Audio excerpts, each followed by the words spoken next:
Hello again, and in this short video, sorry, I'm going to show you why opinion should be given in the introduction itself. Although it has been opposed by some of the experts, I strongly stick to this. And why do I stick to this? Let's try to understand this, right?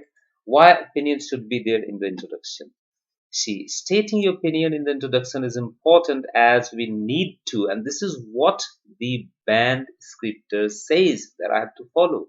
The official band descriptor says, present a clear position throughout the response. I don't think introduction is out of our response. That's a part of the response. If the throughout the response we have to maintain it, that means we have to say it in the introduction. We have to prove it in the body paragraph. We have to restate it in the conclusion. This is what not I believe. This is what the band descriptor says, and I'm simply restating it. So try to understand why should we give it in the introduction part. In the previous videos in how to write introduction, we were able to understand how to introduce our opinion to the reader. Here is the introduction formula. So here is the reintroduction formula again.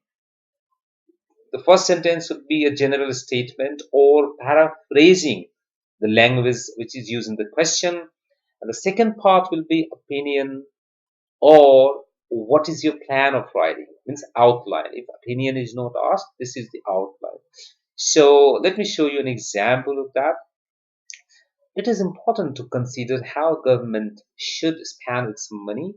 Some believe, so this is the question which has been used. It has been a kind of paraphrasing. But you see, some believe investing this money in the art is wasteful and that all these funds should be delivered to public services.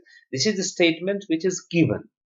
My opinion, while I disagree that the arts are a waste of money, I do feel that some of this funding should go to public services. So here is a mixed opinion. So I partly agree to this. But then I have cleared it in the beginning so that the reader can have a clear idea that what I'm going to write.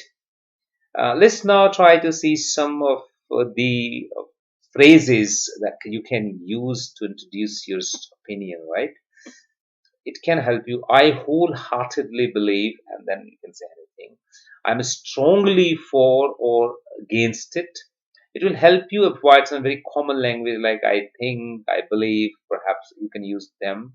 Under no circumstances should government send the migrants back to their home. Perhaps just for the topic.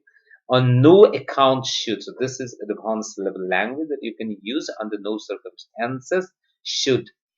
I'm a vehement, ardent, or staunch supporter of anything. You can then again these are advanced structures, and there are no viable or credible alternatives, right?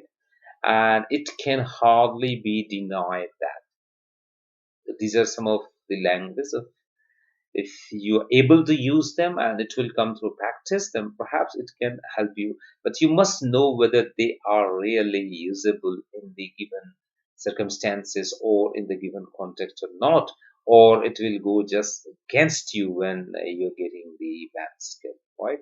Okay, that's all for this opinion language. I thank you very much for watching the video. See you very soon.